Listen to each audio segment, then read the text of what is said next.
Guarda Civil Municipal prende acusado de golpear a própria mãe com uma faca. Segundo informações, o acusado é usuário de drogas e atingiu a mulher de 53 anos após uma discussão. Secretaria da Administração Penitenciária diz que transferência de Robinho se deu a pedido de defesa. Manifestação de professores é realizada em Rio Claro contra decisões da Secretaria e condições nas escolas. Aqui é o momento para a gente decidir o nosso futuro, decidir como que a gente vai reagir aos ataques da Prefeitura. E no esporte, Velo Clube apresenta equipe que vai defender o time no Paulistão 2026. Um campeonato difícil como esse, a gente não pode medir esforços, para continuar lutando, trabalhando forte. Hoje é terça-feira e esses são os destaques do Rio Claro Notícias, que já está começando.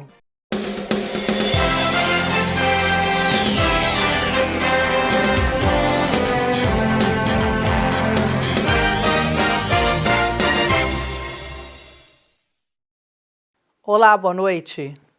A Secretaria da Administração Penitenciária do Estado de São Paulo confirmou à TV Claré que a transferência do detento Robson de Souza, o Robinho, foi realizada após pedido da defesa do custodiado. Ele foi transferido da penitenciária de Tremembé na manhã de ontem para o Centro de Ressocialização de Limeira, cidade aqui vizinha de Rio Claro. O ex-jogador Robinho foi condenado a 9 anos de prisão pela justiça italiana por participar de um estupro em 2013, na cidade de Milão. A decisão definitiva saiu em janeiro de 2022, ano em que o atleta já havia retornado ao Brasil. O Ministério da Justiça da Itália fez um pedido de extradição do condenado, porém havia sido negado pelo governo brasileiro. A extradição de Robinho foi negada porque a Constituição brasileira proíbe a extradição de brasileiros natos. Em vez disso, o Brasil autorizou o cumprimento de sua pena em território nacional. O Supremo Tribunal de Justiça homologou, então, a sentença italiana em 2024 e o Supremo Tribunal Federal manteve a decisão autorizando a prisão e o cumprimento da pena no Brasil.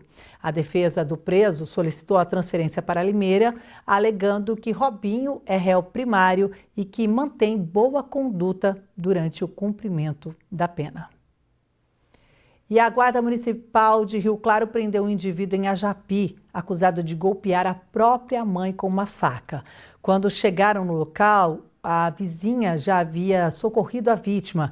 A filha da mulher disse que o irmão de 20 anos é usuário de drogas. Houve uma discussão e ele desferiu golpes contra a mãe de 53 anos, depois fugiu. De posse das características, a GCM iniciou um patrulhamento com vistas ao autor, conseguindo localizá-lo caminhando pela avenida principal de Ajapi. Na UPA, a vítima estava consciente e confirmou as versões relatadas pela filha.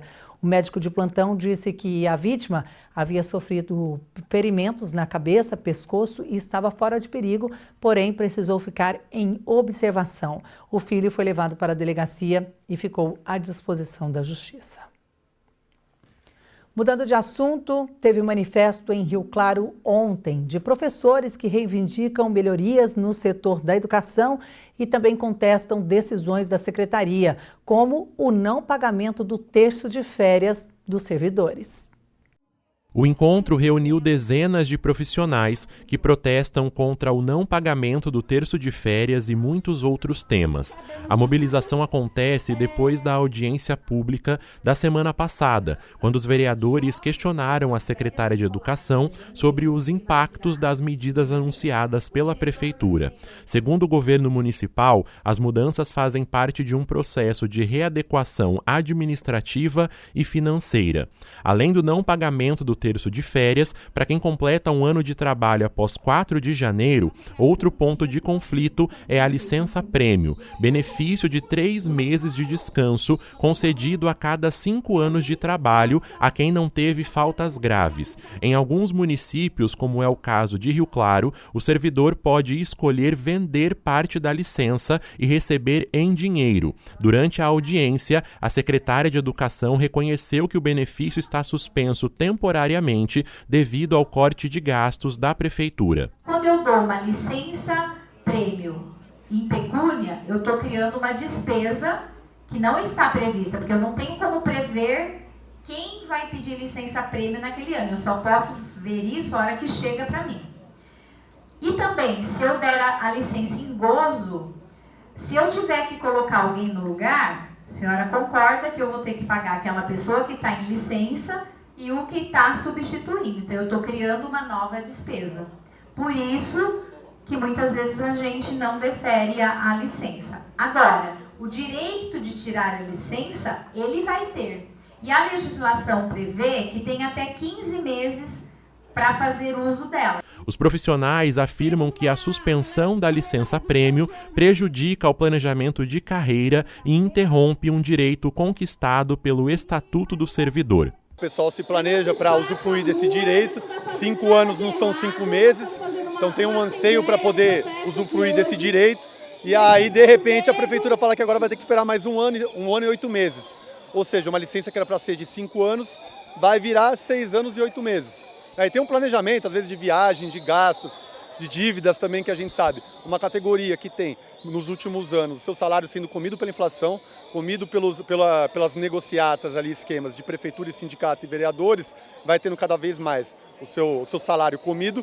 Às vezes precisa vender a sua licença-prêmio para conseguir fechar as contas. Então isso vai criando um grande transtorno, que assim, é um transtorno a licença-prêmio, mas se relaciona com outros problemas, né? Que é o problema financeiro da classe trabalhadora aqui, mais precisamente na nossa categoria. A categoria também critica o fechamento de turmas previsto para 2025. Na audiência, vereadores questionaram se a medida não prejudicaria a qualidade do ensino, principalmente em escolas que já enfrentam superlotação.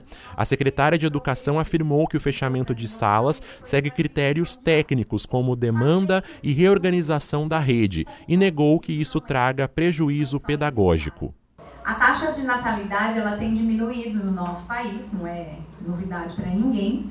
Então, em algumas escolas aqui em Rio Claro, nós tivemos saída do Infantil 2, que é a última parte, vamos pensar, da educação infantil, vai para o primeiro ano. Saída de, por exemplo, 5 salas de Infantil 2 e a entrada só de 3 salas de maternal, que são os menorzinhos que estão entrando na educação infantil. Então, naturalmente, eu já teria uma diminuição do número de salas de aula, né, pela própria demanda que foi apresentada.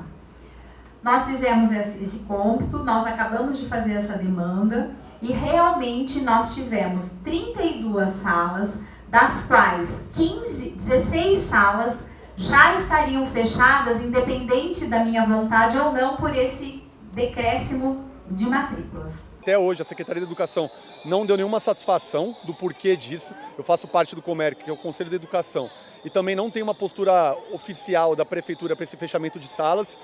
Muitas vezes se diz que é falta de demanda, mas a gente sabe que tem salas lotadas, salas superlotadas, que estão as crianças parecendo lata de sardinha ali. Então assim, se não tem uma condição...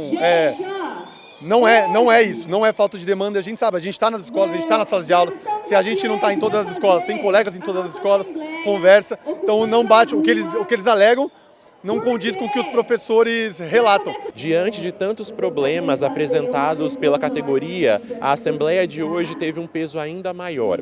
Além de discutir a licença-prêmio, o terço de férias, o fechamento de sala, os professores também se reuniram para decidir se a rede de ensino deve entrar em paralisação.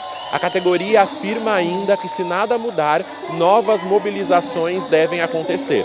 A gente ainda não tem uma data, nós enquanto coletivo Servidores em Luta, a gente não tem uma data fechada, até porque a Assembleia aqui vai servir para isso, para a categoria decidir se para ou não, quando para, como fazer. O que a gente chamou a Assembleia lá na reunião do Comerc, que foi na quinta-feira, na Escola Milton Prado, foi a gente ter um espaço para decidir coletivamente o que fazer, e não ficar igual o gado da Secretaria, que decide pela gente, fica tocando a gente para um lado e para o outro, né? No caso, retirando direitos, sem dialogar com a gente.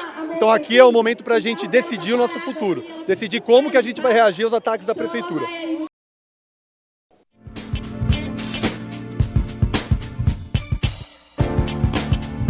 Vagas de emprego hoje em Rio Claro para assistente comercial, pedreiro, meio oficial em reparos industriais, pintor, mecânico montador, técnico em planejamento de manutenção, assistente de vendas, auxiliar de logística, ajudante de motorista e jardineiro. Os interessados devem procurar o Conecta, na Rua 3, número 1636, no centro, ou acessar o portal da empregabilidade.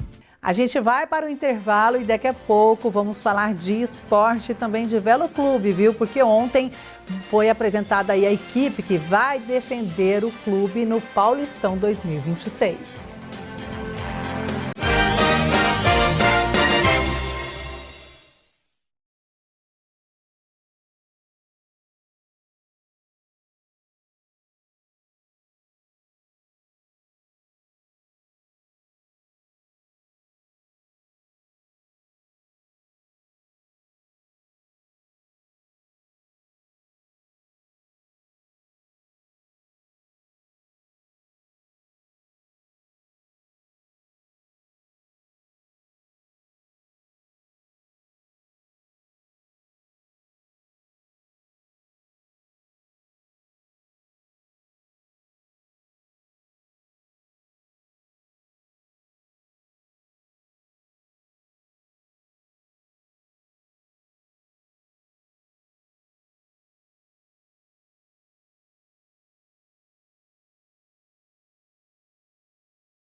E agora, uma boa notícia, viu? A pequena Lorena, que já divulgamos aqui, conseguiu um doador compatível. Eu conversei com a Natália, que é mãe da menina, e ela disse que o doador é italiano. A única informação que foi passada e que pode ser passada. Mas olha, a Lorena está com uma infecção e precisa melhorar urgentemente para que o procedimento seja feito. Lorena Souza nasceu em Rio Claro, mas mora em Portugal com a família. Ela tem 9 anos e foi diagnosticada com anemia aplásica e necessita então do transplante. Aqui na cidade houve uma comoção e uma corrente para ajudar. Um mutirão para cadastro de doadores também foi feito.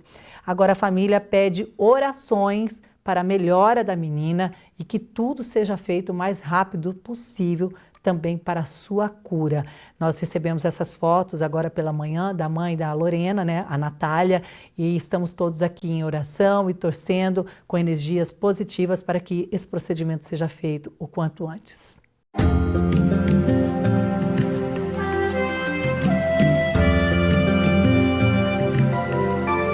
Quarta-feira de sol e muitas nuvens à tarde. À noite, o céu ainda fica com muita nebulosidade, mas não chove. Em Rio Claro, mínima de 15 e máxima de 26 graus. Em Piracicaba, mínima de 17 e máxima também de 26. Já em Analândia, as temperaturas oscilam entre 14 e 25 graus.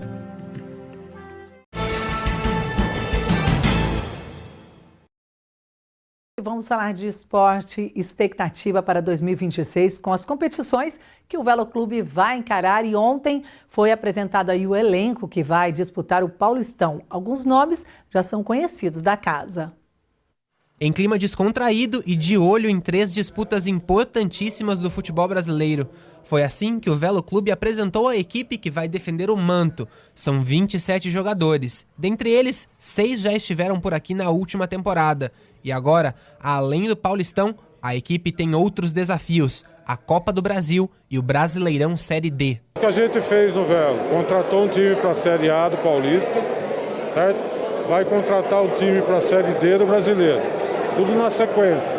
E vai tentar fazer 2 ou 3 participações na Copa do Brasil com o elenco do Paulistão. Todos os times da Série A do Paulista, da Série A1 do Paulista, vão participar da Copa São Paulo dos Juniores.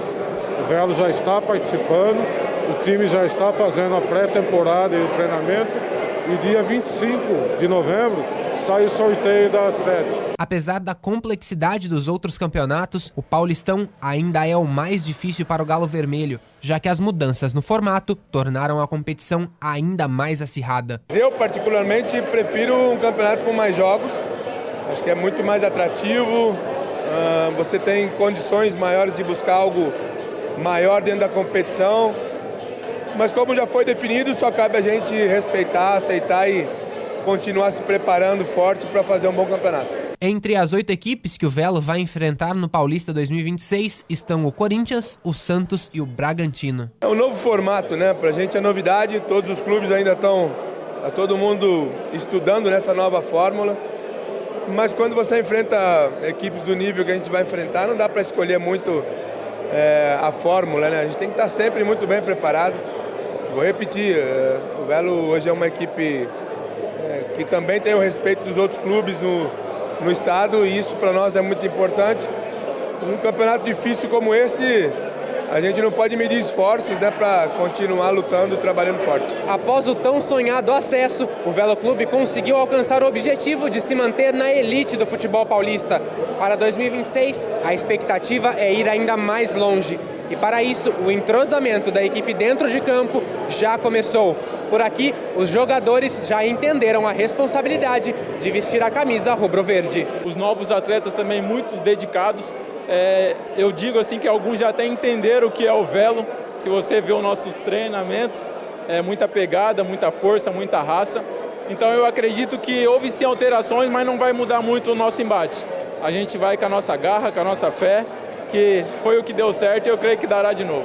Foco para manter então na A1 de novo. Exatamente, esse é o nosso foco, é classificar, né? Automaticamente já se mantém ali, né? Vamos um degrauzinho por degrauzinho, se Deus quiser vai dar tudo certo. Marcelo Carné é um dos jogadores apresentados para 2026. Já defendeu o Flamengo e atualmente estava na Arábia Saudita e sabe da pressão que tem o campeonato. O Paulista é o grande campeonato do primeiro semestre, né? Agora vai dividir um pouco a atenção com o brasileiro, mas eu acho que não vai deixar de ter a importância que sempre teve.